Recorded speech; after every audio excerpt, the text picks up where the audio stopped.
ഇതിൻ്റെ ഭാഗമാണ് കൃഷി. സംസ്ഥാന വിഷയമായിട്ടുള്ള കൃഷി മേഖലയിൽ പോലും, കാർഷിക മേഖലയിൽ പോലും നിയമനിർമ്മാണം നടത്താൻ സംസ്ഥാനത്തിൻ്റെ അധികാരത്തിന്മേലുള്ള കടന്നുകയറ്റമാണ് കാർഷിക മേഖലയിൽ കൊണ്ടുവന്ന പുതിയ നിയമനിർമ്മാണം വ്യക്തമാക്കുന്നത്. ഫെഡറൽ ഘടനയെ തകർക്കുന്ന ഈ നിയമത്തിനെതിരെ സുപ്രീം കോടതിയെ സമീപിക്കാനുള്ള LDF ഗവൺമെൻറ് തീരുമാനം ഏറ്റവും സ്വാഗതാർഹമായൊരു സമീപനമാണ്. നിയമപരമായും ബഹുജനങ്ങളെ അണിനിരത്തിക്കൊണ്ടും ഇതിനെതിരായിട്ടുള്ള ശക്തമായ ഇടപെടൽ നടത്തണം എന്നാണ് പാർട്ടി ഉദ്ദേശിക്കുന്നത്. പാർലമെൻറ്റിൽ ഈ പ്രശ്നത്തിൽ കേരളത്തിലെ UDF MPമാർ സ്വീകരിച്ച സമീപനം കോൺഗ്രസ് MPമാർ ഉൾപ്പെടെ BJPയുടെ ഒരു B ടീമായിട്ടാണ് പാർലമെൻറ്റിൽ അവർ പ്രവർത്തിച്ചത്. ലോകസഭയിൽ, രാജ്യസഭയിൽ ഇടതുപക്ഷത്തോടൊപ്പം ചേർന്ന് സ്വീകരിച്ചതുപോലുള്ള നിലപാട് ലോകസഭയിൽ സ്വീകരിക്കാൻ കോൺഗ്രസ് തയ്യാറായില്ല. കോൺഗ്രസിന് ഇക്കാര്യത്തിലുള്ള കള്ളക്കളിയുടെ ഭാഗമാണ് ലോകസഭയിൽ സ്വീകരിച്ച ഈ സമീപനം. കഴിഞ്ഞ ലോകസഭാ തെരഞ്ഞെടുപ്പിൽ കോൺഗ്രസിൻ്റെ പ്രകടന പത്രികയിൽ പറഞ്ഞ കാര്യങ്ങളാണ് ഞങ്ങൾ നടപ്പാക്കുന്നത് എന്നാണ് BJP ഉയർത്തിക്കൊണ്ടുവന്നത്. കാർഷിക മേഖലയിലും തൊഴിൽ മേഖലയിലും ഇപ്പോൾ കൊണ്ടുവന്ന പരിഷ്കാരങ്ങളെല്ലാം നടപ്പാക്കുമെന്ന് പ്രഖ്യാപിച്ചവരാണ് കോൺഗ്രസ് ഇലക്ഷൻ കാലത്ത് അവരുടെ പ്രകടന പത്രികയിൽ. ആ കാര്യം ഉയർത്തിപ്പിടിച്ച് കോൺഗ്രസ് നേതൃത്വത്തെ വായടപ്പിക്കുകയാണ് BJP ലോകസഭയിൽ ചെയ്തത്.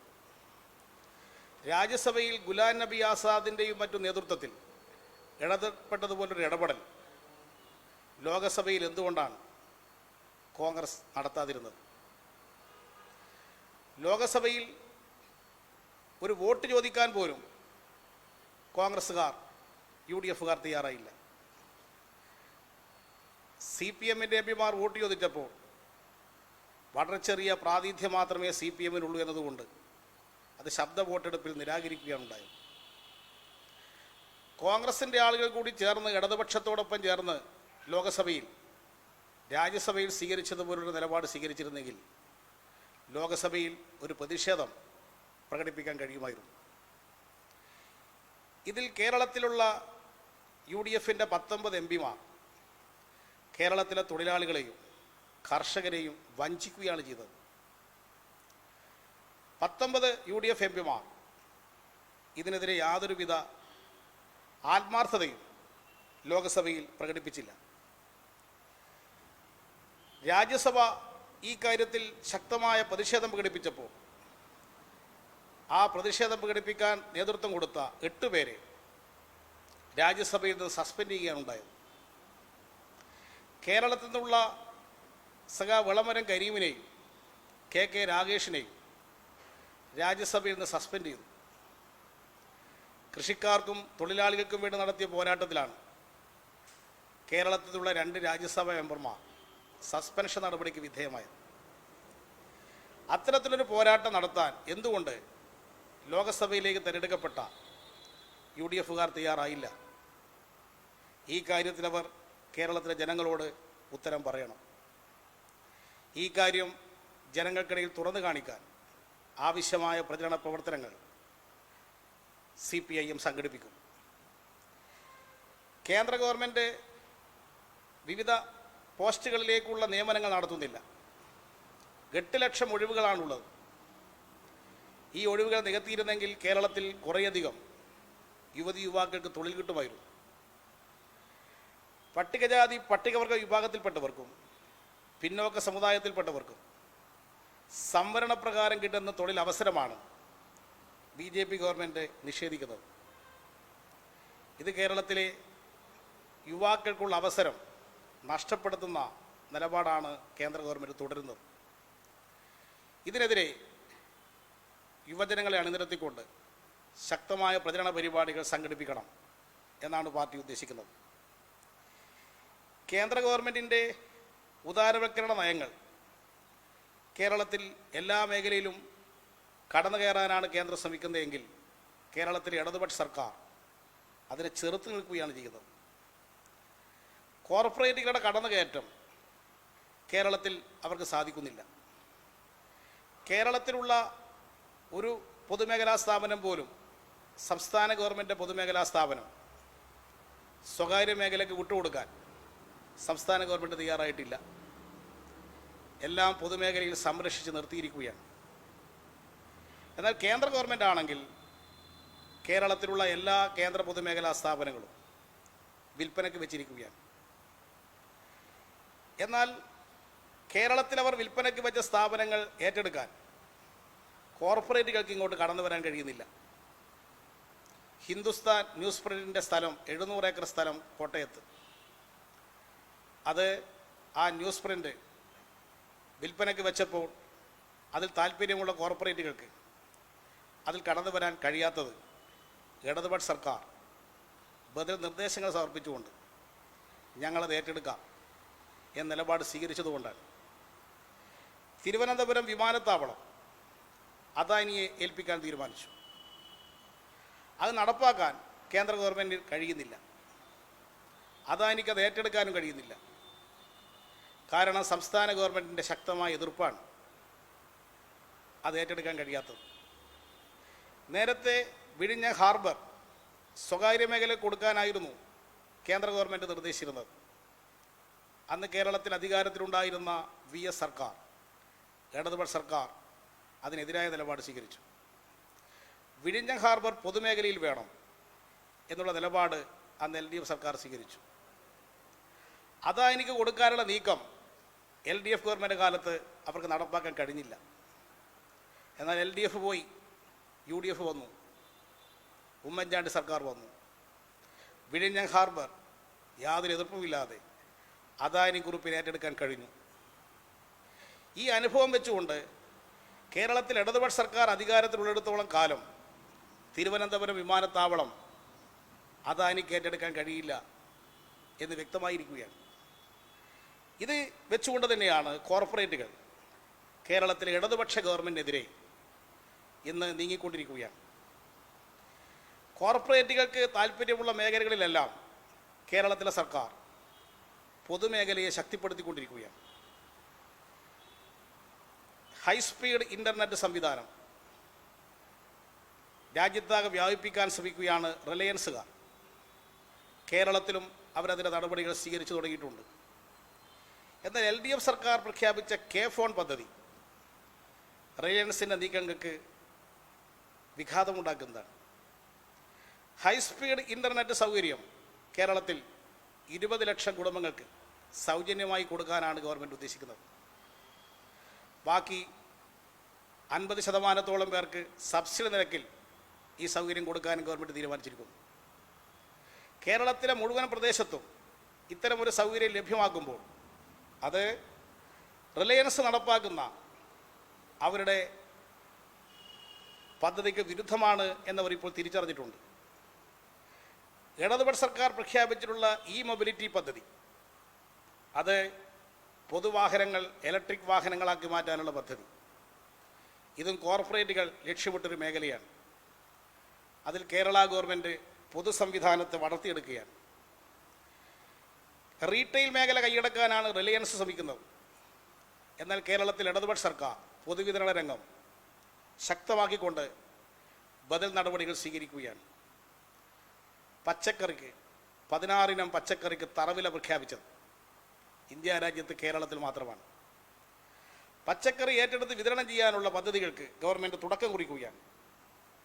ഇത് കോർപ്പറേറ്റുകൾ കടന്നു വരാൻ ഉദ്ദേശിക്കുന്ന മേഖലയിൽ ഇടതുപക്ഷം നടത്തുന്നൊരു ഇടപെടലാണ്. മത്സ്യ സംസ്കരണ മേഖലയും കൈയടക്കാൻ ശ്രമിക്കുന്ന കോർപ്പറേറ്റുകൾക്ക് ബദൽ നടപടികൾ ഇടതുപക്ഷ സർക്കാർ ഇവിടെ സ്വീകരിച്ചു തുടങ്ങിയിരിക്കുകയാണ്. ഇങ്ങനെ എടുക്കുന്ന ഓരോ നിലപാടുകളും കോർപ്പറേറ്റുകൾക്ക് ഇന്ത്യയിലെ മറ്റ് സംസ്ഥാനങ്ങളിൽ കടന്നു കയറാൻ കഴിയുന്നത് പോലെ കേരളത്തിൽ കടന്നു കയറാൻ കഴിയുന്നില്ല. ഇടതുപക്ഷം കേരളത്തിലുള്ളത് കൊണ്ടാണ്, കേരളത്തിലൊരു ഇടതുപക്ഷ ഗവൺമെൻറ് നിലനിൽക്കുന്നതുകൊണ്ടാണ് അവർക്ക് കേരളത്തിൽ ഇത്തരം സൗകര്യങ്ങൾ ലഭ്യമാകാത്തത്. അതുകൊണ്ട് എങ്ങനെയെങ്കിലും ഇടതുപക്ഷ ഗവൺമെൻറ്റിനെ ഇല്ലാതാക്കണം എന്നത് കോർപ്പറേറ്റുകളുടെ ഒരു അജണ്ടയാണ്. ആ അജണ്ടയ്ക്ക് വിധേയമായി കോർപ്പറേറ്റുകൾ കേരള രാഷ്ട്രീയത്തിൽ ഇടപെട്ട് തുടങ്ങിയിരിക്കുകയാണ്. അതിൻ്റെ ഭാഗമാണ് ഇപ്പോൾ പ്രതിപക്ഷം നടത്തുന്ന സമരം, BJP നടത്തുന്ന സമാന്തര സമരങ്ങൾ. ഈ രണ്ടു പേർക്കും എല്ലാവിധ സൗകര്യങ്ങളും കോർപ്പറേറ്റ് ശക്തികൾ ഒരുക്കിക്കൊണ്ടിരിക്കുകയാണ്. ഈ സമരങ്ങളിലെല്ലാം വൻതോതിലുള്ള പണം മൂലധനമിറക്കിക്കൊണ്ടാണ് സമരങ്ങൾ ചെയ്യുന്നത്. കോർപ്പറേറ്റ് മീഡിയകളെ പൂർണ്ണമായി അവർക്ക് അനുകൂലമാക്കി മാറ്റിയിരിക്കുകയാണ്. ഇതെല്ലാം ആസൂത്രിതമായി നടക്കുന്ന നീക്കങ്ങളാണ്. 1957 EMS ഗവൺമെൻറ് വന്നപ്പോൾ അന്ന് ആ ഗവൺമെൻറ്റിനെ അട്ടിമറിക്കാൻ അന്ന് CIA പണം വാങ്ങി പ്രവർത്തിച്ചവരാണ് കേരളത്തിലെ കോൺഗ്രസ്സുകാർ. അന്ന് മൊയ്നി ഖാൻ്റെ പുസ്തകത്തിൽ, അംബാസിഡർ പുസ്തകത്തിൽ തന്നെ ആ കാര്യം രേഖപ്പെടുത്തിയതാണ്. അന്ന് അങ്ങനെ നിലപാട് സ്വീകരിച്ച ആളുകൾ ഇപ്പോൾ കോർപ്പറേറ്റുകളുമായി ചേർന്നുകൊണ്ടുള്ള ഒരു സംവിധാനം വഴിയാണ് കേരളത്തിൽ ഇടതുപക്ഷ സർക്കാരിനെ അട്ടിമറിക്കാനുള്ള പ്രവർത്തനങ്ങൾ നടത്തിക്കൊണ്ടിരിക്കുന്നത്. ഇടതുപക്ഷ ഗവൺമെൻറ് ഈ കഴിഞ്ഞ 4 കൊല്ലം പൂർത്തിയാക്കിയപ്പോൾ, 4.25 കൊല്ലം കഴിഞ്ഞപ്പോൾ കേരളത്തിലെ എല്ലാ മേഖലയിലും ഇടപെട്ടൊരു സർക്കാരാണ്. സാമൂഹ്യനീതിയിൽ അധിഷ്ഠിതമായ സർവതല സ്പർശിയായ വികസന പദ്ധതികളാണ് LDF സർക്കാർ നടപ്പാക്കിക്കൊണ്ടിരിക്കുന്നത്. ഈ വികസന പദ്ധതികളും പശ്ചാത്തല സൗകര്യ വികസന മേഖലയിൽ ഗവൺമെൻറ് നടത്തുന്ന ഇടപെടലും കേരളം ദേശീയ തലത്തിൽ തന്നെ ശ്രദ്ധിക്കപ്പെടുന്ന അവസ്ഥയുണ്ടായിരിക്കുകയാണ്. ഇതോടൊപ്പം തന്നെ സാമൂഹ്യ സുരക്ഷാ സംവിധാനങ്ങൾ ശക്തിപ്പെടുത്തി. നിയമസഭാ തെരഞ്ഞെടുപ്പിൻ്റെ കാലത്ത് പ്രഖ്യാപിച്ച മാനിഫെസ്റ്റോയിൽ പറഞ്ഞ 600 പദ്ധതികൾ, അതിൽ 30 എണ്ണം ഒഴികെ ബാക്കിയെല്ലാം നടപ്പാക്കി. ഇത് ഒരു റെക്കോർഡാണ്. ഇന്ത്യയിൽ ആദ്യമായിട്ടാണ് ഒരു സംസ്ഥാന ഗവൺമെൻറ് മാനിഫെസ്റ്റോ അടിസ്ഥാനമാക്കി പ്രവർത്തിക്കുന്നത്. അത് കേരളത്തിലെ ഇടതുപക്ഷ സർക്കാരാണ്. ബാക്കിയുള്ള 30 പദ്ധതികൾ അത് ചിലത് നടപ്പാക്കാൻ കഴിയില്ലെങ്കിൽ എന്തുകൊണ്ടാണ് നടപ്പാക്കാൻ കഴിയാത്തത് എന്ന് ജനങ്ങളോട് തുറന്ന് പറയണം എന്നാണ് ഉദ്ദേശിക്കുന്നത്. ബാക്കി നടപ്പാക്കാൻ കഴിയുന്ന കാര്യങ്ങളെല്ലാം ഈ ഘട്ടത്തിൽ നടപ്പാക്കാനും ശ്രമിക്കും. 100 ദിവസങ്ങൾ കൊണ്ട് 100 പദ്ധതികൾ ഇപ്പോൾ ഗവൺമെൻറ് ഏറ്റവും ഒടുവിൽ പ്രഖ്യാപിച്ചു.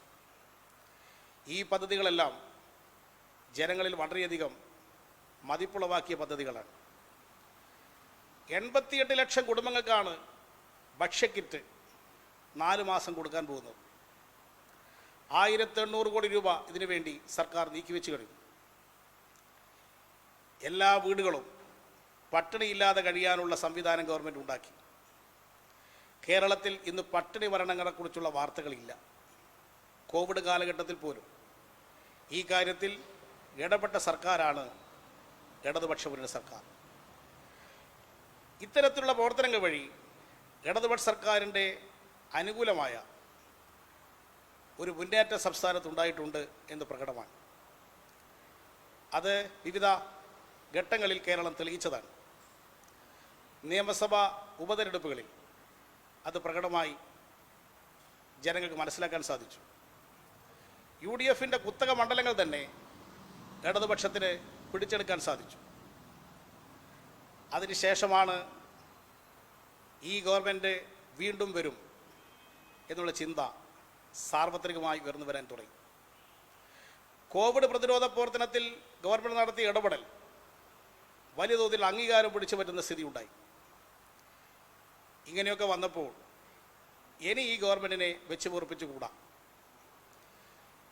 വീണ്ടും ഇടതുപക്ഷം വന്നാൽ പിന്നെ UDFന് നിലനിൽപ്പില്ല എന്ന കാര്യം മുസ്ലിം ലീഗിൻ്റെ ജനറൽ സെക്രട്ടറി PK കുഞ്ഞാലിക്കുട്ടി തന്നെ കഴിഞ്ഞ ദിവസം തുറന്നു പറഞ്ഞിരിക്കുകയാണ്. ഇനി ഒരു പ്രാവശ്യം കൂടി LDF വന്നാൽ പിന്നെ നമ്മൾ ഉണ്ടാവില്ല എന്നാണ് അദ്ദേഹം ലീഗ് യോഗത്തിൽ സംസാരിച്ച കാര്യം പുറത്തു വന്നിരിക്കുന്നത്. അതിൻ്റെ ഭാഗമായി കേരളത്തിൽ BJP ശത്രുവല്ല എന്ന നിലപാട് തന്നെ സ്വീകരിക്കാൻ മുസ്ലിം ലീഗ് സന്നദ്ധമായി. മുസ്ലിം ലീഗ് ഉദ്ദേശിക്കുന്നത് അടുത്ത നിയമസഭാ തെരഞ്ഞെടുപ്പോടുകൂടി UDF അധികാരത്തിൽ കൊണ്ടുവന്ന് മുസ്ലിം ലീഗിന് ആധിപത്യമുള്ളൊരു സംസ്ഥാന സർക്കാർ കേരളത്തിൽ ഉണ്ടാക്കണമെന്നാണ്. കഴിഞ്ഞ UDF മന്ത്രിസഭയിൽ ഗണ്യമായ വകുപ്പുകളും നിയന്ത്രണങ്ങളും മുസ്ലിം ലീഗിനായിരുന്നു. 5 മന്ത്രിസ്ഥാനങ്ങൾ അന്നവർക്കുണ്ടായി. ഇനി UDF ഒരു ഭരണം വന്നാൽ ചിലപ്പോൾ കോൺഗ്രസിനേക്കാൾ മെമ്പർമാരെ കിട്ടാനുള്ള ശ്രമമാണ് മുസ്ലിം ലീഗ് നടത്തിക്കൊണ്ടിരിക്കുന്നത്. അതിൻ്റെ ഭാഗമായി മുസ്ലിം ലീഗാണ് ജമാഅത്തെ ഇസ്ലാമിയുമായി മുന്നണി ഉണ്ടാക്കാൻ തീരുമാനിച്ചത്. SDPIയുമായി മുന്നണി ഉണ്ടാക്കാൻ അവർ തീരുമാനിച്ചു.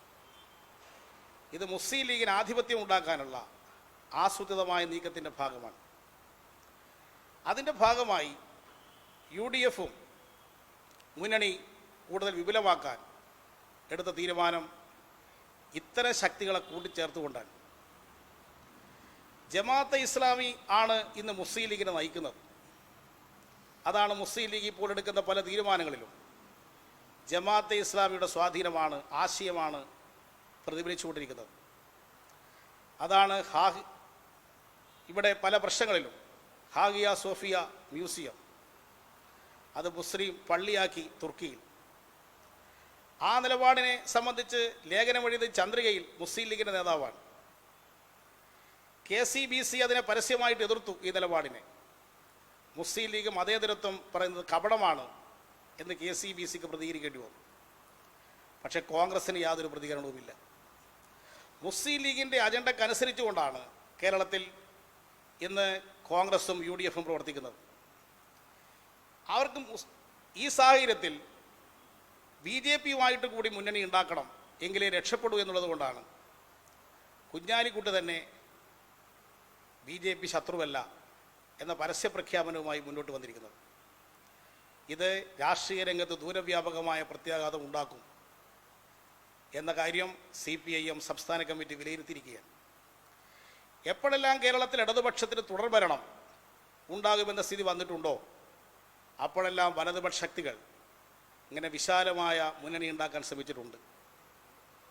1960 അന്ന് വിശാലമായ മുന്നണി ഉണ്ടാക്കിക്കൊണ്ടാണ് വിമോചന സമരത്തിന് ശേഷം കമ്മ്യൂണിസ്റ്റ് പാർട്ടി അധികാരത്തിൽ വരുന്നത് തടയാൻ അവർ ശ്രമിച്ചത്. അന്ന് EMSനെ വരെ തോൽപ്പിക്കാൻ ശ്രമിച്ച് മഹാസഖ്യമുണ്ടാക്കിയവരാണിവർ 1960. പക്ഷേ സഖാവ് EMS അന്ന് വിജയിച്ചു. 1991 ഇടതുപക്ഷം വീണ്ടും വരും എന്ന അവസ്ഥ വന്നപ്പോൾ അന്ന് ഇടതുപക്ഷം വീണ്ടും വരാതിരിക്കാനാണ് കോലീബി സഖ്യം അന്നുണ്ടാക്കിയത്. ഇങ്ങനെ ഓരോ സന്ദർഭങ്ങളിലും ഇത്തരത്തിലുള്ള രാഷ്ട്രീയ ഇടപെടലുകൾ വലതുപക്ഷ ശക്തികളുടെ ഭാഗത്ത് കേരളത്തിലുണ്ടായിട്ടുണ്ട്.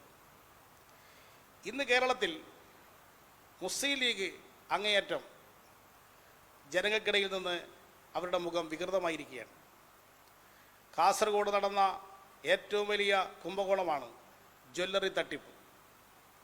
150 കോടി രൂപയുടെ കുംഭകോണമാണ് ജ്വല്ലറി തട്ടിപ്പിൽ കൂടി മുസ്ലിം ലീഗിൻ്റെ ഉന്നത നേതാക്കന്മാർ അടങ്ങുന്ന ട്രസ്റ്റ് നടത്തിയിട്ടുള്ളത്. ഇതിൻ്റെ അന്വേഷണം കാര്യക്ഷമമായി നടത്തണം. ബന്ധപ്പെട്ട എല്ലാവരെയും നിയമത്തിൻ്റെ മുമ്പിൽ കൊണ്ടുവരണം. ശക്തമായ നിലപാട് ഗവൺമെൻറ് സ്വീകരിക്കണം. ഇപ്പോൾ പരാതികളുടെ പേരിലെല്ലാം കേസ് രജിസ്റ്റർ ചെയ്ത് പോലീസ് അന്വേഷണം നടത്തിക്കൊണ്ടിരിക്കുന്നുണ്ട്. മാതൃകാപരമായി ഈ പ്രശ്നത്തിൽ ഇടപെടണം. അവിടെ ജ്വല്ലറി തട്ടിപ്പ് മാത്രമല്ല, വഖഫ് ഭൂമി തട്ടിപ്പ് നടന്നിരിക്കുകയാണ്. മുസ്ലിം വിഭാഗത്തിൽപ്പെട്ട ആരെങ്കിലും വഖഫ് ഭൂമി തട്ടിയെടുക്കുന്നതിന് കൂട്ടുനിൽക്കുമോ? അതുപോലും കാസർഗോഡ് മുസ്ലിം ലീഗിൻ്റെ നേതൃത്വത്തിൽ നടന്നിരിക്കുകയാണ്. ഇതിൻ്റെ പേരിലും ആവശ്യമായ നടപടി സ്വീകരിക്കണം. ഇപ്പോൾ സ്വർണ്ണക്കള്ളക്കടത്തുമായി ബന്ധപ്പെട്ട് പിടികൂടിയ പ്രതികളിൽ ഒട്ടേറെ പേർ മുസ്ലിം ലീഗുമായി ബന്ധമുള്ളവരും മുസ്ലിം ലീഗുകാരായിട്ടുള്ളവരുമാണ് പിടികൂടപ്പെട്ടിട്ടുള്ളത്. ഈ സംഭവങ്ങളെല്ലാം മുസ്ലിം ലീഗിൻ്റെ യഥാർത്ഥമായ സ്ഥിതി എന്താണ് എന്ന് ജനങ്ങൾ തിരിച്ചറിഞ്ഞിട്ടുണ്ട്. അങ്ങനെ വരുമ്പോൾ CPM വിരോധം പ്രചരിപ്പിക്കുക, ഇന്ന് രക്ഷപ്പെടാൻ ശ്രമിക്കാനാണ് ലീഗ് ശ്രമിക്കുന്നത്. കേരളത്തിലെ മതന്യൂനപക്ഷങ്ങളിൽ പിണറായി വിജയൻ ഗവൺമെൻറ്റിനെ സംബന്ധിച്ച് ഏറ്റവും നല്ല മതിപ്പാണുള്ളത്. പ്രത്യേകിച്ച് കേന്ദ്ര ഗവൺമെൻറ് പാസ്സാക്കിയ, പാർലമെൻറ്റ് പാസ്സാക്കിയ പൗരത്വ നിയമത്തിനെതിരെ ആദ്യമായി നിലപാട് സ്വീകരിച്ചത് കേരളത്തിലെ ഇടതുപക്ഷ സർക്കാരാണ്. കേരള നിയമസഭയാണ് ഒരു പ്രമേയം പാസ്സാക്കിയത്. അതിൻ്റെ അടിസ്ഥാനത്തിലുള്ള പൗരത്വ രജിസ്റ്റർ അത് കേരളത്തിൽ നടപ്പാക്കുകയില്ല എന്ന് മുഖ്യമന്ത്രി പിണറായി വിജയൻ ആർജവത്തോട് കൂടി പ്രഖ്യാപിച്ചു. ഇത് ദേശീയ തലത്തിൽ തന്നെ വലിയ ശ്രദ്ധിക്കപ്പെട്ടൊരു സംഭവമായിരുന്നു. അത് ന്യൂനപക്ഷങ്ങളിൽ ഇടതുപക്ഷത്തിനുള്ള താല്പര്യം വർദ്ധിപ്പിച്ചു. അതുകൊണ്ട് ഇടതുപക്ഷത്തോട് വർദ്ധിച്ചു വരുന്ന താല്പര്യം കൂടി കണക്കിലെടുത്ത് മുസ്ലിം ലീഗ് നേതൃത്വം ഇന്ന് ആകെ തന്നെ പരിഭ്രാന്തരായിരിക്കുകയാണ്.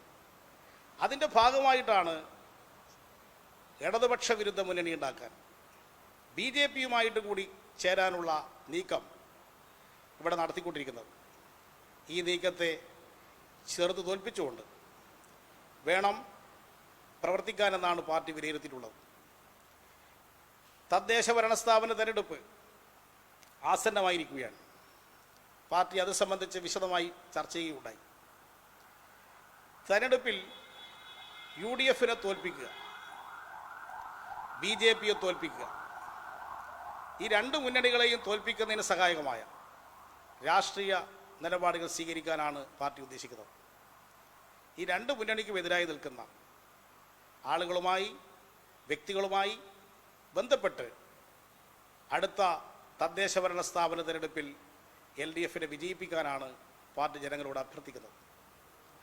നവകേരളം സൃഷ്ടിക്കാൻ തദ്ദേശ ഭരണ സ്ഥാപനങ്ങളെ സജ്ജമാക്കുക, ഈ ഉദ്ദേശത്തോടു കൂടി കേരളത്തിലെ തദ്ദേശ ഭരണ സ്ഥാപന തെരഞ്ഞെടുപ്പിനെ നേരിടാനാണ് പാർട്ടി തീരുമാനിച്ചിട്ടുള്ളത്.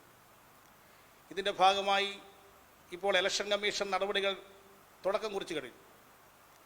നവംബർ മാസം ഇലക്ഷൻ നടത്താൻ പ്രായോഗികമായി ബുദ്ധിമുട്ട് ഇലക്ഷൻ കമ്മീഷൻ അറിയിച്ചിട്ടുണ്ടെങ്കിലും തദ്ദേശ ഭരണ സ്ഥാപന തെരഞ്ഞെടുപ്പ് അനന്തമായി നീട്ടിവെക്കാൻ കഴിയില്ല. അതുകൊണ്ട് അധികം താമസിയാതെ തന്നെ ഡിസംബറിനുള്ളിൽ തന്നെ തദ്ദേശ ഭരണ സ്ഥാപന തെരഞ്ഞെടുപ്പ് നടത്തണം. അതിനാവശ്യമായ നടപടികൾ ഇലക്ഷൻ കമ്മീഷൻ്റെ ഭാഗത്തു നിന്നും ഗവൺമെൻറ് ഭാഗത്തു നിന്നും സ്വീകരിക്കണം. തദ്ദേശ ഭരണ സ്ഥാപനങ്ങൾ ജനപ്രതിനിധികൾ ഉള്ള സംവിധാനം ഉണ്ടാകേണ്ടത് ജനാധിപത്യ പ്രക്രിയക്ക് അത്യന്താപേക്ഷിതമാണ്. അതിനനുസരിച്ച് തെരഞ്ഞെടുപ്പുകൾ നടത്തുക തന്നെ വേണം. തെരഞ്ഞെടുപ്പ് എടുക്കേണ്ട രാഷ്ട്രീയ നിലപാട് എന്തായിരിക്കണം എന്നതിനെക്കുറിച്ച് പാർട്ടി സംസ്ഥാന കമ്മിറ്റി ചർച്ച ചെയ്യുകയും ഇത്തരത്തിൽ ഉള്ള UDF BJP വിരുദ്ധ നിലപാട് സ്വീകരിക്കുന്ന നിലപാട് വേണം എന്നാണ് പാർട്ടി ഉദ്ദേശിക്കുന്നത്.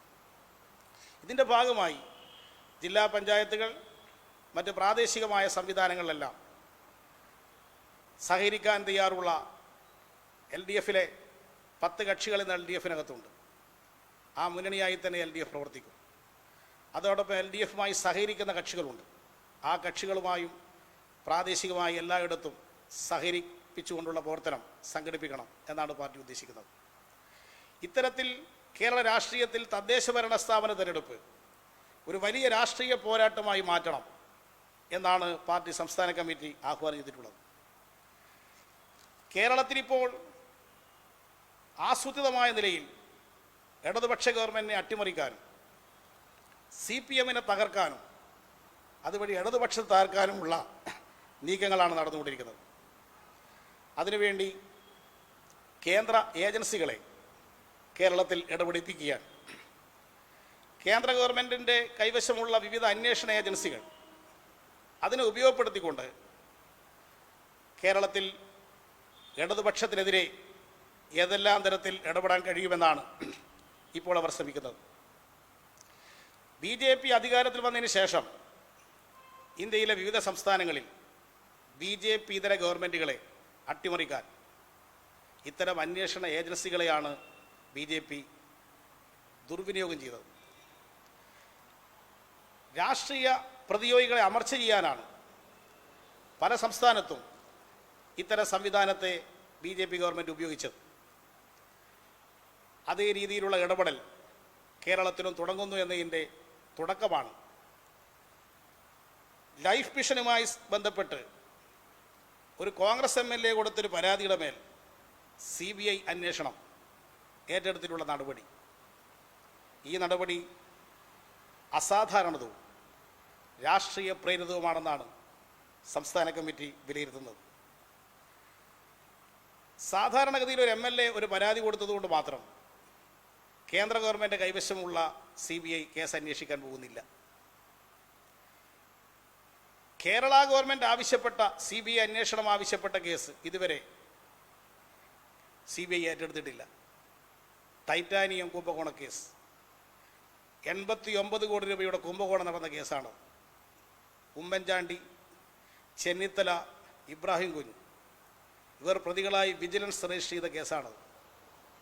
അന്താരാഷ്ട്ര ബന്ധമുള്ള ഒരു കേസായതുകൊണ്ട് അത് CBI ഏറ്റെടുക്കണം എന്ന് ഗവൺമെൻറ് ആവശ്യപ്പെട്ട് 1 കൊല്ലം കഴിഞ്ഞു. ഇതുവരെ ആ കേസ് സംസ്ഥാന ഗവൺമെൻറ് ആവശ്യപ്പെട്ടിട്ട് ഏറ്റെടുക്കാത്ത കേസാണ്. ഒരു കോൺഗ്രസ് MLA ഒരു കത്ത് എഴുതുമ്പോൾ CBI ഏറ്റെടുത്തു എന്ന് പറഞ്ഞാൽ അത് ആ കത്തിൻ്റെ പേരിൽ മാത്രം വന്ന ഒരു CBI അന്വേഷണമാണോ? BJP എടുത്ത രാഷ്ട്രീയ തീരുമാനമാണ് ഇവിടെ CBI നടപ്പാക്കാൻ രംഗത്ത് വന്നിട്ടുള്ളത്. സുപ്രീം കോടതി തന്നെ പറഞ്ഞതാണ് CBI കുറിച്ച് കൂട്ടിലടച്ച തത്തായത്. അങ്ങനെയുള്ള സംവിധാനമാണെന്ന് സുപ്രീം കോടതി തന്നെ വിമർശിച്ചിട്ട് ആ സംവിധാനം ഉപയോഗിച്ചുകൊണ്ട് ഇപ്പോൾ കേരളത്തിൽ ഇടപെടാൻ ഉദ്ദേശിക്കുന്നതിന് പിന്നിൽ രാഷ്ട്രീയമായ ലക്ഷ്യങ്ങളുണ്ട് എന്നാണ് പാർട്ടി സംസ്ഥാന കമ്മിറ്റി വിലയിരുത്തിയിട്ടുള്ളത്. ഇവിടെ BJPയുടെ സംസ്ഥാന പ്രസിഡന്റാണ് ആദ്യം പ്രഖ്യാപിക്കുന്നത് ഈ കേസ് CBI ഏറ്റെടുക്കും. CBIയുടെ തലവനല്ല പ്രഖ്യാപിച്ചത്, കേന്ദ്രമന്ത്രിയുമല്ല പ്രഖ്യാപിച്ചത്. BJPയുടെ സംസ്ഥാന പ്രസിഡന്റാണ് കേന്ദ്ര ഗവൺമെൻറ്റിൻ്റെ തീരുമാനം പ്രഖ്യാപിക്കുന്നത്. ഉടനെ CBI അന്വേഷണ നടപടികൾ ആരംഭിക്കുകയും ചെയ്യുന്നു. ഇത് വ്യക്തമാക്കുന്നത് ഇതൊരു രാഷ്ട്രീയ തീരുമാനമാണ്. നിയമപരമായിട്ട് തന്നെ തെറ്റായിട്ടുള്ളൊരു തീരുമാനമാണ് ഇപ്പോൾ CBIയെ കൊണ്ട് ഇത്തരം കേസ് ഏറ്റെടുപ്പിക്കാൻ വേണ്ടി എടുത്ത സമീപനം. ഇത്തരത്തിൽ ഇടപെടുന്ന രീതി വിവിധ സംസ്ഥാനങ്ങൾ സ്വീകരിച്ച അതേ രീതി കേരളത്തിൽ നടപ്പാക്കാനാണോ BJP ഉദ്ദേശിക്കുന്നത്? കോൺഗ്രസ് ഭരിക്കുന്ന പല സംസ്ഥാനങ്ങളിലും ഇത്തരം ഏജൻസികൾ ഉപയോഗിച്ചുകൊണ്ട് ഗവൺമെൻറ്റുകളെ തന്നെ അട്ടിമറിച്ചിട്ടുണ്ട്. അത്തരം സ്ഥലങ്ങളിലെല്ലാം കോൺഗ്രസ് ശക്തമായി അതിനെ പ്രതിരോധിക്കുകയാണ് ചെയ്തത്. CBI അന്വേഷണം ഇന്ത്യയിലെ 4 സംസ്ഥാനങ്ങളിൽ ഇപ്പോൾ ഇടപെടാൻ CBI കഴിയുന്നില്ല. പശ്ചിമ ബംഗാളിൽ CBI കേസ് അന്വേഷിക്കാൻ പാടില്ല എന്ന് ഉത്തരവ് ഇറക്കിയത് മമതാ ബാനർജിയാണ്. ചന്ദ്രബാബു നായിഡു മുഖ്യമന്ത്രിയായ സന്ദർഭത്തിൽ തന്നെ ആന്ധ്രയിൽ CBIക്ക് കേസ് അന്വേഷിക്കാനുള്ള അധികാരം നിഷേധിച്ചു. അതിനുശേഷം അധികാരത്തിൽ വന്ന ഗവൺമെൻറ്റും അതേ നില ആന്ധ്രയിൽ തുടരുകയാണ്. ഛത്തീസ്ഗഡിൽ കോൺഗ്രസിൻ്റെ മുഖ്യമന്ത്രിയാണ് CBIക്ക് ഛത്തീസ്ഗഡിൽ പ്രവർത്തനാനുമതി നിഷേധിച്ചത്. അവിടെ ഇപ്പോൾ CBIക്ക് കേസെടുക്കാൻ കഴിയുന്നില്ല.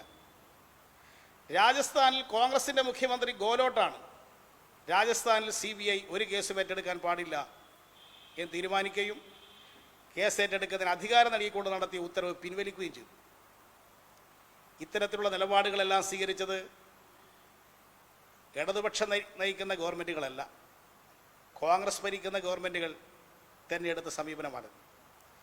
അതുകൊണ്ട് ഇത്തരം ഏജൻസികളെ എങ്ങനെയാണ് ഓരോ സംസ്ഥാനത്തും BJP ഇതര ഗവൺമെൻറ്റുകൾ ഭരിക്കുന്ന സംസ്ഥാനത്ത് ഉപയോഗപ്പെടുത്തിയത് എന്നുള്ള അനുഭവം നമ്മുടെ മുമ്പിലുണ്ട്. അവിടെയെല്ലാം അതിനെ എതിർത്ത കോൺഗ്രസ്സാണ് കേരളത്തിൽ CBI വേണം എന്ന് പറഞ്ഞ് CBIക്ക് പരാതി കൊടുക്കുന്ന സ്ഥിതി സ്വീകരിച്ചത് കോൺഗ്രസ്സാണ്. ഇത് കോൺഗ്രസിൻ്റെ രാഷ്ട്രീയ പാപ്പരത്വമാണ് ഇതിൽ നിന്ന് വ്യക്തമാകുന്നത്. ഇത്തരത്തിലുള്ള സംവിധാനങ്ങളെല്ലാം ഉപയോഗിച്ചുകൊണ്ട് കേരളത്തിലെ ഇടതുപക്ഷ ഗവൺമെൻറ്റിനെ അട്ടിമറിക്കാനും ഇടതുപക്ഷത്തിനെതിരെ പുകമറ സൃഷ്ടിക്കാനുമാണ് അവരുദ്ദേശിക്കുന്നതെങ്കിൽ ഈ നീക്കങ്ങളെ നിയമപരമായും രാഷ്ട്രീയമായും എതിർക്കാൻ ഈ കേരളത്തിൽ ജനങ്ങൾക്ക് സാധിക്കും. ഇത്തരം നീക്കങ്ങൾ വഴി കേരളത്തിലെ ഗവൺമെൻറ്റിനെ അട്ടിമറിക്കാനോ ഇടതുപക്ഷത്തെ തകർക്കാനോ സാധിക്കുകയില്ല. പല സംസ്ഥാനങ്ങളിലും നടത്തുന്നതുപോലുള്ള ഇടപെടൽ ഇവിടെ നടത്തുന്നതിനുള്ള തുടക്കമാണ്. ഇതിനെതിരെ ജനങ്ങൾ ജാഗ്രത പാലിക്കണം. പലതരത്തിലും ഉള്ള ഇടപെടലുകൾ ഇനിയും ഉണ്ടാകും. അത്തരം ഇടപെടലുകളെ അതിജീവിച്ചുകൊണ്ട് മുന്നോട്ട് പോകാൻ ഇടതുപക്ഷ ജനാധിപത്യ മുന്നണി കഴിയണം. അതിന് കേരളത്തിലെ ജനങ്ങളെ പ്രാപ്തമാക്കാൻ കഴിയത്തക്ക വിധത്തിലുള്ള രാഷ്ട്രീയ പ്രചാരവേലകൾ സംഘടിപ്പിക്കണമെന്നാണ് സംസ്ഥാന കമ്മിറ്റി ഉദ്ദേശിക്കുന്നത്. BJPയും കോൺഗ്രസും നടത്തുന്ന ആസൂത്രിതമായ പ്രവർത്തനം അത് ഇടതുപക്ഷ ഗവൺമെൻറ്റിനെ അട്ടിമറിക്കുക എന്ന ഒറ്റ ലക്ഷ്യത്തോടു കൂടി മാത്രമാണ്. വേറെ ലക്ഷ്യങ്ങളൊന്നും ഇതിനകത്തില്ല. ഈ രാഷ്ട്രീയ സമരങ്ങളെ രാഷ്ട്രീയമായി തന്നെ നേരിടുകയാണ് ഇന്നത്തെ രീതിയിൽ ചെയ്യേണ്ടത്. അതിനനുസരിച്ചുള്ള രാഷ്ട്രീയ പ്രവർത്തനവും സംഘടനാ പ്രവർത്തനവും സംഘടിപ്പിക്കാനാണ് പാർട്ടി സംസ്ഥാന കമ്മിറ്റി തീരുമാനിച്ചിട്ടുള്ളത്. എല്ലാ പാർട്ടി ഘടകങ്ങളും തദ്ദേശ ഭരണ ഇലക്ഷന് വേണ്ടി തയ്യാറെടുക്കണം എന്ന് പാർട്ടി നിർദ്ദേശം നൽകിയിരിക്കുകയാണ്. ഇതിൻ്റെ ഭാഗമായി നാളെ കേരളത്തിലെ ജില്ലാ കമ്മിറ്റി മെമ്പർമാർ, ഏരിയ കമ്മിറ്റി മെമ്പർമാർ, LC സെക്രട്ടറിമാർ വരെയുള്ള സഖാക്കളെ ഉടൻ യോഗം ഓരോ കേന്ദ്രങ്ങളിലായി വിളിച്ചു ചേർത്ത് ഓൺലൈൻ വഴി ഈ യോഗം സംഘടിപ്പിക്കാൻ ഇന്ന് സംസ്ഥാന കമ്മിറ്റി തീരുമാനിച്ചിട്ടുണ്ട്. കേരളത്തിൽ നടക്കുന്ന ഇത്തരം നീക്കങ്ങൾക്കെതിരെ പാർട്ടി സഖാക്കളെ ജാഗരൂകരാക്കുക, ജനങ്ങളെ അണിനിരത്തി ഇത്തരം വെല്ലുവിളികളെ നേരിടുക, അതാണ് പാർട്ടി സംസ്ഥാന കമ്മിറ്റി എടുത്തിരിക്കുന്ന തീരുമാനം. ഇതാണ് മാധ്യമങ്ങളെ ഇന്ന് അറിയിക്കാനുള്ളത്.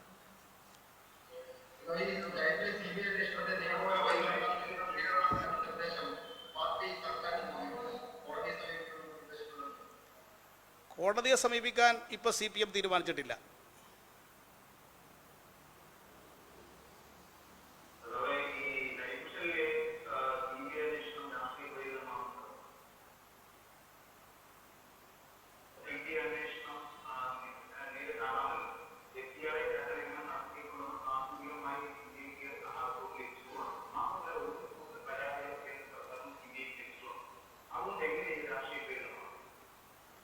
സാധാരണഗതിയിൽ CBI ഒരു കേസ് ഏറ്റെടുക്കുന്നതിനുള്ള നടപടിക്രമങ്ങളുണ്ട്. ഒന്നുകിൽ സംസ്ഥാന ഗവൺമെൻറ് ആ കേസ് CBIക്ക് റെഫർ ചെയ്യണം, അതല്ലെങ്കിൽ ഹൈക്കോടതി CBIക്ക് നിർദ്ദേശം കൊടുക്കണം. ഈ തരത്തിലാണ് സാധാരണഗതിയിൽ CBI കേസ് ഏറ്റെടുക്കാറുള്ളത്. ഇതിലത് വ്യത്യസ്തമായിട്ടാണ് ഈ കേസ് ഏറ്റെടുത്ത് എന്നതുകൊണ്ടാണ് ഇത് അസാധാരണം എന്ന് പാർട്ടി വിലയിരുത്തുന്നത്.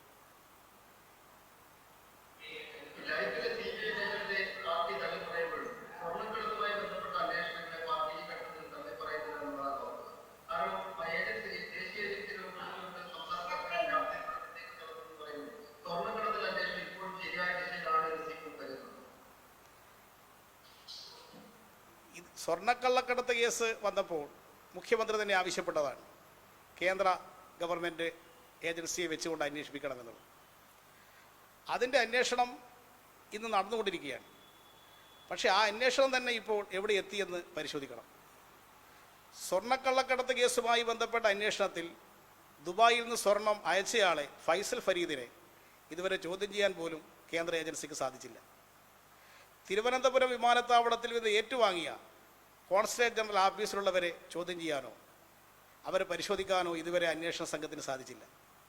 ഇപ്പോൾ സ്വർണ്ണക്കള്ളക്കടത്തുമായി ബന്ധപ്പെട്ട കേസ് ഒരു തരത്തിൽ എത്തിക്കാൻ സാധിക്കാതെ വരുമ്പോൾ ഇപ്പോൾ മറ്റു പല പ്രശ്നങ്ങളും കുത്തിപ്പോക്കി കേരളത്തിൽ ഒരു പുകമറ സൃഷ്ടിക്കാനുള്ള ശ്രമമാണ് ഇപ്പോൾ നടന്നുകൊണ്ടിരിക്കുന്നത്. അതിൻ്റെ ഭാഗമാണ് ഇപ്പോൾ CBIയെ ഉപയോഗിച്ചുകൊണ്ട് നടത്തുന്ന ഈ അന്വേഷണം.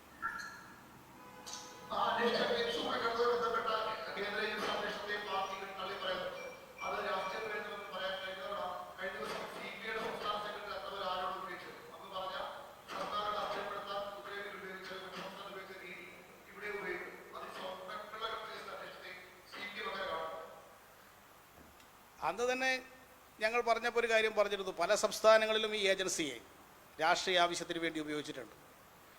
ഇവിടെ അന്വേഷണം ഇപ്പം നടക്കട്ടെ, ഏതെങ്കിലും തരത്തിൽ അങ്ങനെ ഒരു നീക്കം നടക്കുന്നുണ്ടെങ്കിൽ ആ സമയത്ത് ഞങ്ങൾ നിലപാട് വ്യക്തമാക്കും എന്നന്ന് പറഞ്ഞതാണ്. ഇപ്പം അന്വേഷണം നടത്തുന്നതിന് ഞങ്ങളെതിരല്ല. രാഷ്ട്രീയ ഉദ്ദേശത്തോടു കൂടി നടത്തുന്ന അന്വേഷണമാകുമ്പോൾ അതിന് രാഷ്ട്രീയ ഉദ്ദേശത്തെ തുറന്നു കാണിക്കാനുള്ള ബാധ്യത ഞങ്ങൾക്കുണ്ട്.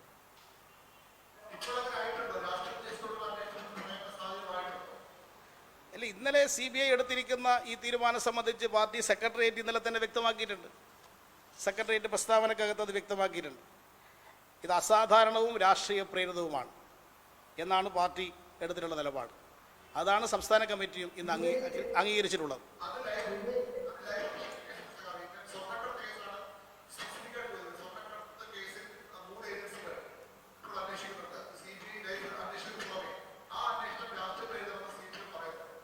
അല്ല, അങ്ങനെ ഞങ്ങൾ ഇതുവരെ പറഞ്ഞിട്ടില്ല. CPMൻ്റെതായിട്ട് അങ്ങനെ ഒരു നിഗമനം ഞങ്ങൾ നടത്തിയിട്ടില്ല. അവരിപ്പോൾ അന്വേഷണ ഏജൻസികൾ അന്വേഷണം നടത്തട്ടെ.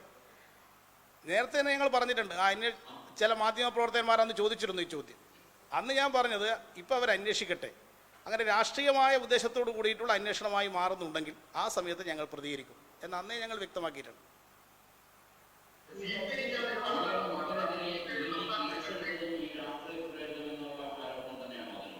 ഏതാത്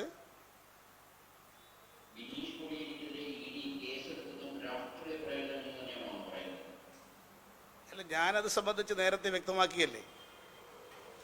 ബിനീഷിനെതിരായിട്ടുള്ള ആരോപണം എന്തെങ്കിലും ഉണ്ടെങ്കിൽ അന്വേഷിക്കട്ടെ എന്ന നിലപാടാണല്ലോ ഞാൻ സ്വീകരിച്ചത്. അതിലിടപെടില്ല എന്നും പറഞ്ഞതല്ലേ. അപ്പോൾ അത് സംബന്ധിച്ച് ഇപ്പോഴും അത്തരത്തിലൊരു നിലപാട് പറയാൻ ഞാൻ ഉദ്ദേശിക്കുന്നില്ല. ഏത് അന്വേഷണം വേണമെങ്കിലും നടത്തിക്കൊള്ളട്ടെ. അന്വേഷണത്തിൻ്റെ ഭാഗമായി കുറ്റം ചെയ്തിട്ടുണ്ടെങ്കിൽ ഏത് നടപടിയും സ്വീകരിക്കട്ടെ എന്നുള്ള നിലപാടാണ് ആ കാര്യത്തിൽ ഞാനന്ന് സ്വീകരിച്ചത്. അതേ നിലപാട് തന്നെയാണ് ഇപ്പോഴും എനിക്കുള്ളത്. അന്വേഷിക്കട്ടെ, എന്തെല്ലാം പ്രശ്നങ്ങൾ വേണമെങ്കിൽ എല്ലാം അന്വേഷിച്ചു കൊള്ളട്ടെ.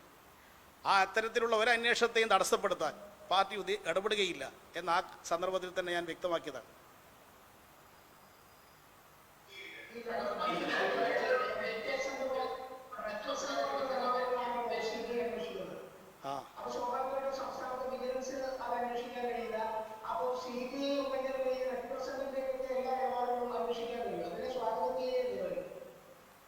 അത് ഞങ്ങൾ ഇപ്പോൾ സ്വാഗതം ചെയ്യാൻ ഉദ്ദേശിക്കുന്നില്ല. നിങ്ങൾ സ്വാഗതം ചെയ്തോളൂ, ഞങ്ങൾ അതിനെ സ്വാഗതം ചെയ്യുന്നില്ല. അതിന് രാഷ്ട്രീയ ഉദ്ദേശത്തോടു കൂടിയാണ് അത് പ്രഖ്യാപിച്ചത്. CBIയെ മുമ്പ് പലപ്പോഴും കേരളത്തിൽ ഇടപെടിപ്പിച്ചിട്ടുണ്ട്. അങ്ങനെ ഇടപെടിപ്പിച്ച് രാഷ്ട്രീയ ഉദ്ദേശത്തോടു കൂടി ഇടപെടിപ്പിച്ച സന്ദർഭത്തിൽ ഞങ്ങൾ അതിനെ എതിർത്തിട്ടുമുണ്ട്. ആ എതിർപ്പ് ശരിയായിരുന്നു എന്ന് പിന്നീട് തെളിയിക്കപ്പെട്ടിട്ടുമുണ്ട്.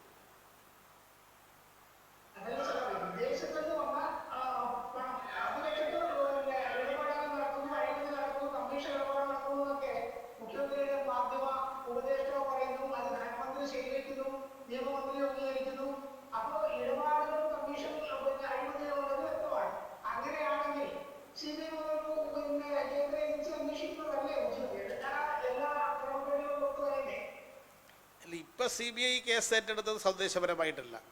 അങ്ങനെ ഏറ്റെടുക്കണം എന്നുണ്ടായിരുന്നെങ്കിൽ അത്തരം ഏജൻസിക്ക് സംസ്ഥാന ഗവൺമെൻറ്റിനെ അറിയിക്കാമായിരുന്നു. ഇങ്ങനെ ഉള്ള പ്രശ്നങ്ങളുണ്ട്, CBI ഏറ്റെടുക്കാൻ ഉദ്ദേശിക്കുന്നുണ്ട് എന്ന് സംസ്ഥാന ഗവൺമെൻറ്റിനെ അറിയിക്കാം. സംസ്ഥാന ഗവൺമെൻറ്റിനെ മറികടന്നുകൊണ്ടുള്ള ഇടപെടലാണ് ഇപ്പോൾ CBI നടത്തിയിട്ടുള്ളത്. അതിനെയാണ് ഞങ്ങൾ എതിർക്കുന്നത്. ഇപ്പോൾ ഇങ്ങനെയുള്ള അന്വേഷണത്തിൻ്റെ ഭാഗമായി ഏതെങ്കിലും ഒരു ഏജൻസിക്ക് ഫറാ നിയമം ലംഘിച്ചുകൊണ്ടുള്ള ഇടപെടൽ ഉണ്ടായിട്ടുണ്ടെങ്കിൽ അത് NIAക്കോ മറ്റന്വേഷിക്കുന്ന ഏതെങ്കിലും ഏജൻസിക്കോ സ്റ്റേറ്റ് ഗവൺമെൻറ്റിനെ അറിയിച്ച് ഇത്തരത്തിലൊരു കാര്യം സംബന്ധിച്ച് നിലപാട് അറിയിക്കാമായിരുന്നു. സംസ്ഥാന ഗവൺമെൻറ് ഇരുട്ടിൽ നിർത്തിക്കൊണ്ടാണ് ഈ ഇടപെടൽ നടത്തിയിട്ടുള്ളത്.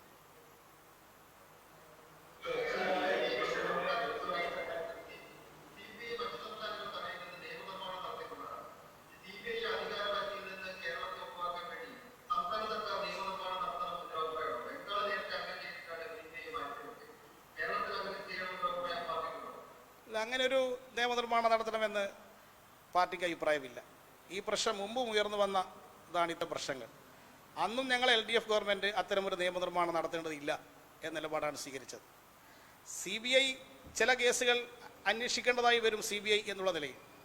അതുകൊണ്ടാണ് അത്തരം ചില കേസുകൾ സംസ്ഥാന ഗവൺമെൻറ് തന്നെ CBI കൈമാറുന്നത്. മാറാട് കേസ് CBI അന്വേഷിക്കേണ്ട കേസാണ്. മാറാട് നടന്ന കലാപം CBI അന്വേഷിക്കണമെന്ന് പറഞ്ഞുകൊണ്ട് എത്രയോ സമരങ്ങൾ ചെയ്തവരായിരുന്നു കേരളത്തിലെ RSS BJP. ആ സമരത്തിന് നേതാവായിരുന്നു കുമ്മനം രാജശേഖരൻ. CBI അന്വേഷണം വേണമെന്ന് പറഞ്ഞുകൊണ്ട് നിരന്തരം സമരം ചെയ്ത ആളാണ്. അവസാനം അത് CBI അന്വേഷണം ഏറ്റെടുക്കുന്നതിന് വേണ്ടി നടത്തിയ പ്രക്ഷോഭണം BJP അങ്ങനെ ഒത്തുതീർപ്പാക്കി. ആ ഒത്തുതീർപ്പിൻ്റെ കഥകളൊക്കെ പിന്നീട് മാധ്യമപ്രവർത്തകനായ MP രാജേന്ദ്രൻ തന്നെ പിന്നീട് എഴുതിയില്ലേ, പത്രത്തിൽ വന്നില്ലേ എങ്ങനെയാണ് ഒത്തുതീർപ്പുണ്ടായത് എന്ന്. പിന്നീട് കഴിഞ്ഞ VS ഗവൺമെൻറ്റിൻ്റെ കാലത്ത് അന്ന് LDF ഗവൺമെൻറ് തീരുമാനിച്ചു ആ കേസ് CBIക്ക് വിടണം. അന്ന് UPA ഗവൺമെൻറ്റിൻ്റെ മുമ്പിൽ ഞാൻ തന്നെ പോയി അന്നത്തെ ആഭ്യന്തരമന്ത്രി എന്നുള്ള നിലയിൽ ചിദംബരത്തെ കണ്ട് ആ കേസ് CBIക്ക് വിടണമെന്ന് ആവശ്യപ്പെട്ടതാണ്. UPA അധികാരത്ത് പോകുന്നത് വരെ ആ കേസ് CBIക്ക് വിട്ടില്ല. BJP വന്നാൽ സാധാരണഗതിയിൽ അവർ ഏറ്റവും കൂടുതൽ പ്രശ്നമുണ്ടാക്കിയ മാറാട് കലാപം CBIയെ കൊണ്ട് അന്വേഷിപ്പിക്കാൻ എന്തുകൊണ്ട് BJP കഴിയുന്നില്ല?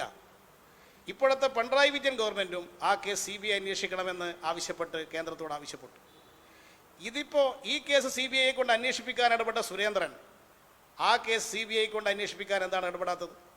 കുമ്മനം രാജശേഖരൻ ഇടപെട്ട പ്രശ്നം BJPക്ക് 6 കൊല്ലം അധികാരം കിട്ടിയിട്ടും എന്തുകൊണ്ടാണ് മാറാട് കേസ് CBI അന്വേഷിക്കാത്തത്? ഇതിനവർ ഉത്തരം പറയണ്ടേ? ഇപ്പോൾ രാഷ്ട്രീയ ഉദ്ദേശത്തോടു കൂടിയാണ് CBI ചില കേസ് അന്വേഷിക്കുന്നതും ചില കേസ് അന്വേഷിക്കാതിരിക്കുന്നതും എന്നത് വ്യക്തമല്ലേ?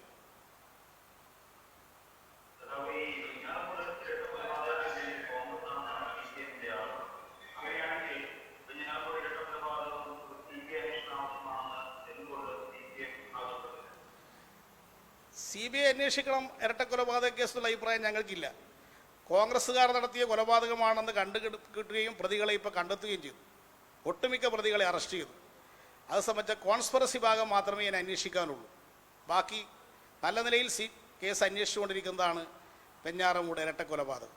ആ കൊലപാതകം CPM കൊന്നു എന്നാണ് ഇപ്പോൾ കോൺഗ്രസ്സുകാർ പ്രചരിപ്പിക്കുന്നത്. അത് കോൺഗ്രസ്സുകാർക്ക് അങ്ങനെയൊക്കെ പറയാൻ കഴിയുന്നിടത്തു.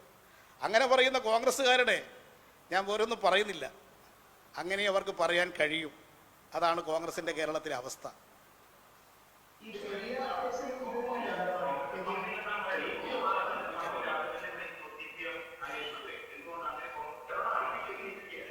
നിങ്ങളെല്ലാവരും ചോദിച്ചാൽ പറയാൻ കഴിയില്ല. ഏതെങ്കിലും ഒരു മാധ്യമപ്രവർത്തകൻ ചോദിക്കുക, കൈവക്കിട്ട് ചോദിച്ചാൽ മതി.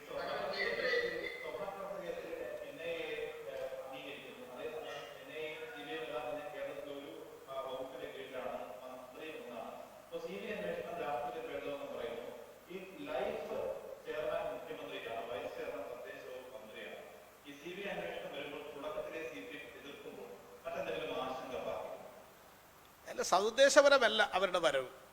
അത്രമാത്രം ഇപ്പം മനസ്സിലാക്കിയാൽ മതി. പിന്നെ എന്താ വരുന്നത് നമുക്ക് നോക്കാം, വരുന്നിടത്ത് വെച്ച് കാണാം. നമ്മളിതിനെ ഇപ്പം അന്വേഷണത്തിൻ്റെ രീതി പ്രഖ്യാപിക്കണ്ടല്ലോ. അന്വേഷണം എങ്ങനെയാണ് നടക്കുന്നത് നോക്കട്ടെ, അതിനനുസരിച്ച് നിലപാടെടുക്കാം.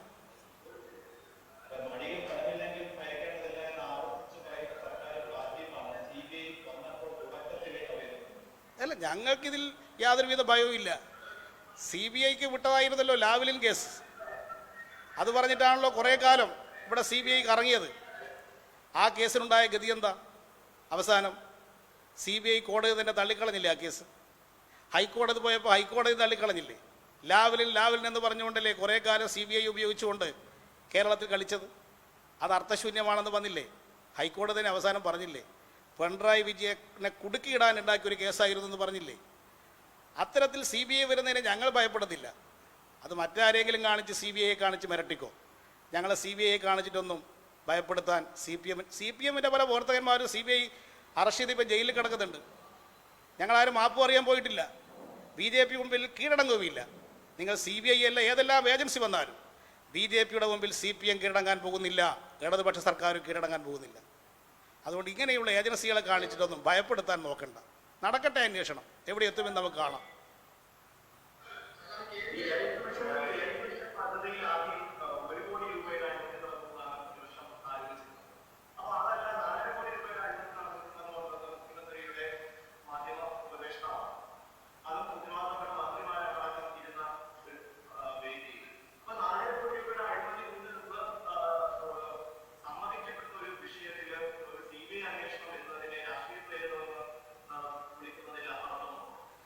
അഴിമതി കേസ് കേരളത്തിൽ നടന്നിട്ടുണ്ടെങ്കിൽ അത് ആദ്യം അന്വേഷിക്കേണ്ടത് CBI അല്ലല്ലോ, വിജിലൻസ് അല്ലേ.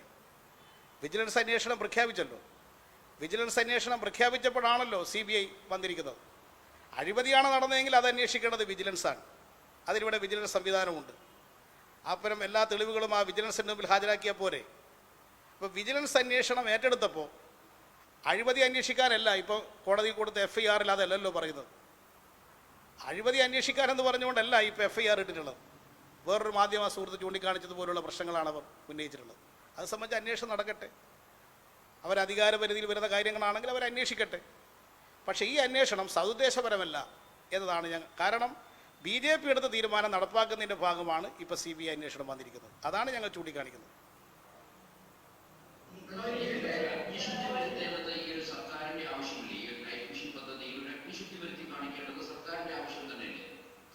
അതിനാണല്ലോ വിജിലൻസിൻ്റെ അന്വേഷണം പ്രഖ്യാപിച്ചിരിക്കുന്നത്.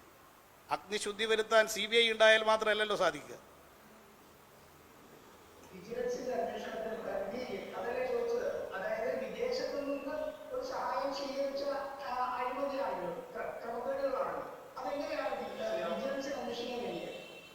അങ്ങനെയാണെങ്കിൽ വിജിലൻസിന് അന്വേഷിച്ച് കണ്ടെത്താൻ കഴിയാത്ത കാര്യങ്ങളുണ്ടെങ്കിൽ വിജിലൻസ് തന്നെ CBI അന്വേഷണം ആവശ്യപ്പെടുമല്ലോ. അതിൻ്റെ അവസരം എന്താണ് വിജിലൻസിന് കൊടുക്കാത്തത്?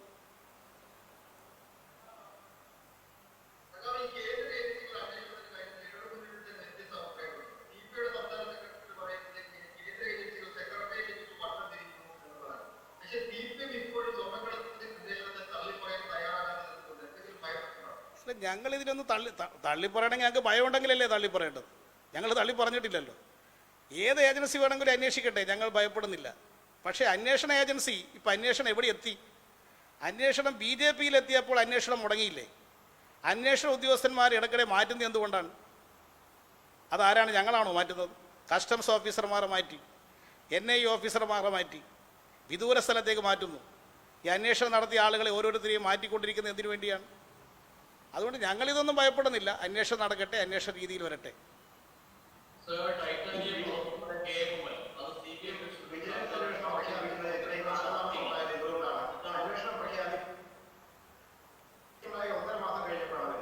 എങ്ങനെ കേൾക്കുന്നില്ല, വ്യക്തമായില്ല.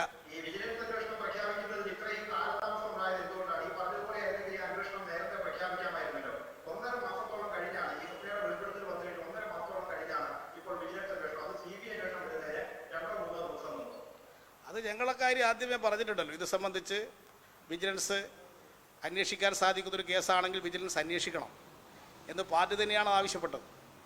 അതിൻ്റെ അടിസ്ഥാനത്തിലാണ് ആവശ്യമായ പരിശോധന നടത്തി ഇപ്പോൾ വിജിലൻസ് കേസെടുക്കാൻ തീരുമാനിച്ചിട്ടുള്ളത്.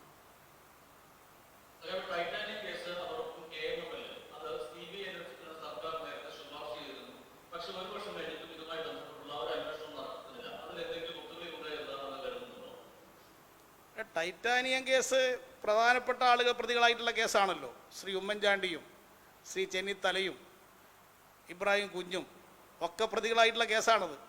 സ്വാഭാവികമായും ആ കേസ് ഏറ്റെടുക്കുന്നതിനെതിരായിട്ടുള്ള ഇടപെടൽ ഉണ്ടായതുകൊണ്ടാണല്ലോ ആ കേസ് ഏറ്റെടുക്കാത്തത്. കോൺഗ്രസും BJPയും കേരളത്തിൽ ഒത്തുകളിക്കുന്നത് യാദൃശികമാണോ? ഇത്തരം പ്രശ്നങ്ങളുടെ പേരിലുള്ള ഒത്തുകളിയാണ് ഇവിടെ നടക്കുന്നത്. അതുകൊണ്ടാണ് ആ കേസ് CBI ഏറ്റെടുക്കാൻ ഇപ്പോഴും വിമുഖത കാണിക്കുന്നത്.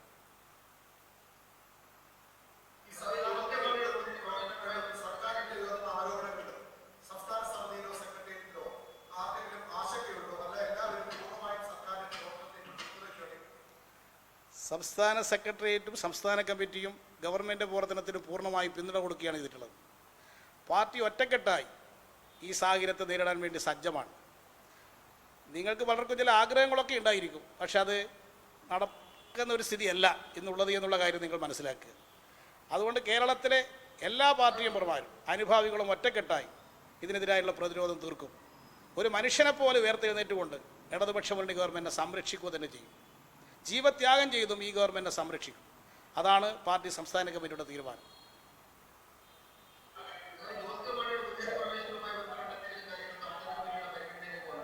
ഏതാ?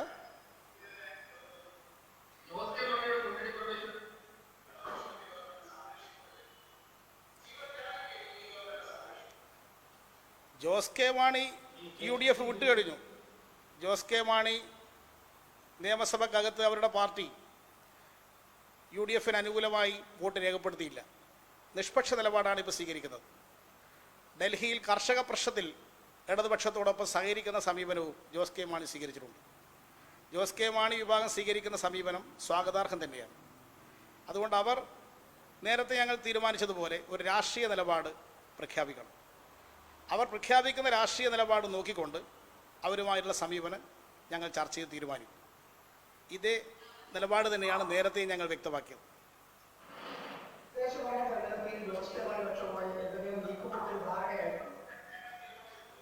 ജോസ് കെ മാണി വിഭാഗം സ്വീകരിക്കുന്ന രാഷ്ട്രീയ നിലപാട് നോക്കിക്കൊണ്ടായിരിക്കും അവരുമായി സഹകരിക്കണമോ എന്നുള്ള കാര്യം LDF തീരുമാനിക്കുന്നത്.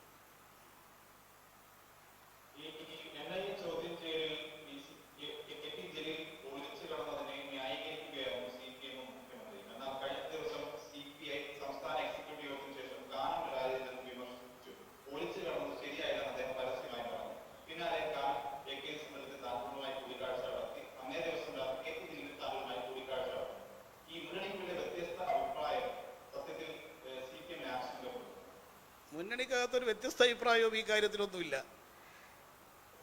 അത് കാരൻ രാജേന്ദ്രൻ പ്രകടിപ്പിച്ചൊരു അഭിപ്രായം CPIയുടെ അഭിപ്രായമാണ്. വ്യത്യസ്ത അഭിപ്രായം ഓരോ ഘടകകക്ഷികൾക്കും എന്തെങ്കിലും പ്രശ്നത്തിലുണ്ടെങ്കിൽ അത് തുറന്നു പറയാം. LDF 10 കക്ഷികളുടെ ഒരു മുന്നണിയാണ്. 10 കക്ഷികൾക്കും ചിലപ്പോൾ ചില പ്രശ്നത്തിൽ വ്യത്യസ്ത അഭിപ്രായങ്ങളുണ്ടാവും. പക്ഷേ ഞങ്ങൾ എല്ലാവരെയും കൂടി യോജിപ്പിച്ച് നിർത്തുന്ന ഒരു ഘടകമുണ്ട്. ആ ഘടകം വളരെ ശക്തമാണ്. അതാണ് കഴിഞ്ഞ LDF യോഗത്തിൽ കണ്ടത്. കേന്ദ്ര ഏജൻസികൾ ഉപയോഗിച്ചുകൊണ്ട് കേരള രാഷ്ട്രീയത്തിൽ ഇടപെടുന്നു എന്ന പ്രശ്നം LDF യോഗത്തിനകത്താണ് വിവിധ ഘടകകക്ഷികൾ ചൂണ്ടിക്കാണിച്ചത്. ഇതിനെ ഒന്നിച്ച് നേരിടണമെന്നതാണ് LDF ഘടകകക്ഷികൾ എടുത്തിട്ടുള്ള സമീപനം. അതുകൊണ്ട് ഈ കാര്യത്തിൽ യോജിച്ച നിലപാട് തന്നെയാണ് LDFനുള്ളത്. അത്തരത്തിലുള്ള ഒരു തർക്കവും പ്രശ്നങ്ങളും LDFനില്ല. 29-ാം തീയതി LDF നേതാക്കന്മാർ ഒന്നിച്ചു ചേർന്നുകൊണ്ടാണ് തിരുവനന്തപുരത്തും ജില്ലാ കേന്ദ്രങ്ങളിലും ഈ പ്രശ്നം ഉയർത്തിക്കൊണ്ടുള്ള ഒരു കൂട്ടായ്മ സംഘടിപ്പിക്കാൻ ഉദ്ദേശിക്കുന്നത്. അത് വലിയ വിജയമാക്കണമെന്ന് സംസ്ഥാന കമ്മിറ്റി തീരുമാനിച്ചിട്ടുണ്ട്.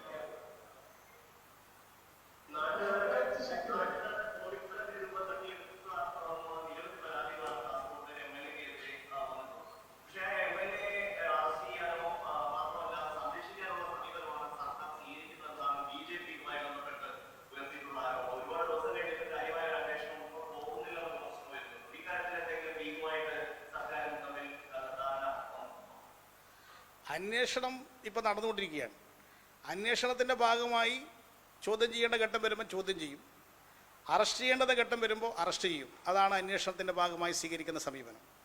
അല്ലാതെ BJP നിർദ്ദേശിക്കുന്ന പോലെ, കേന്ദ്ര ഏജൻസികൾ പ്രവർത്തിക്കുന്ന പോലെ സംസ്ഥാന ഗവൺമെൻറ് അന്വേഷണ ഏജൻസികളെ രാഷ്ട്രീയ വൈര്യനിര്യാതനത്തിന് വേണ്ടി ഞങ്ങൾ ഉപയോഗിക്കില്ല. രാഷ്ട്രീയ പ്രതിയോഗികളെ അമർശിക്കുക എന്നുള്ള BJPയുടെ നിലപാട് അല്ല, കോൺഗ്രസിൻ്റെ നിലപാടുമല്ല ഇടതുപക്ഷത്തിലുള്ളത്. ഓരോരുത്തരും ചെയ്ത തെറ്റുകൾക്ക് അടിസ്ഥാനമാക്കി നടപടി സ്വീകരിക്കും. അതിലാരും തന്നെ രക്ഷപ്പെടാൻ പോകുന്നില്ല.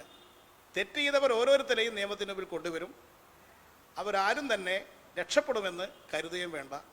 നേരത്തെ UDF ഗവൺമെൻറ് കാലത്ത് നടന്ന അഴിമതിയുടെ ഓരോ കേസുകളും ഇപ്പം അന്വേഷണത്തിൻ്റെ വിവിധ ഘട്ടത്തിലാണ്. അവരൊന്ന് രക്ഷപ്പെട്ടു എന്ന് കരുതണ്ട. അതെല്ലാം യഥാസമയം വരും. ജയിലിൽ എത്തേണ്ടവർ ജയിലിലെത്തുകയും ചെയ്യും, അറസ്റ്റ് ചെയ്യപ്പെടേണ്ടവർ അറസ്റ്റ് ചെയ്യപ്പെടുകയും ചെയ്യും. അതുകൊണ്ട് ആ കാര്യങ്ങൾ യഥാർത്ഥ സമയം നടക്കും, യുക്തമായ സമയത്ത് നടക്കും. അതിന് അന്വേഷണ ഏജൻസിക്ക് അവസരം ഉണ്ടാക്കി കൊടുക്കുകയാണ് വേണ്ടത്.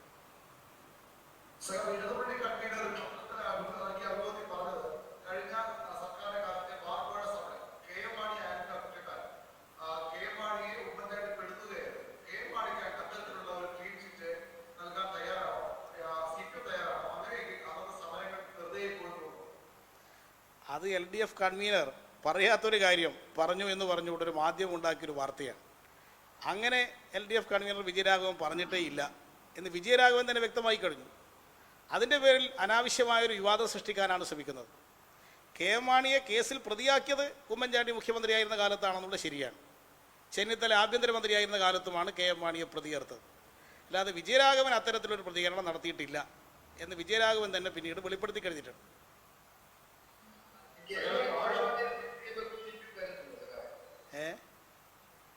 എന്താ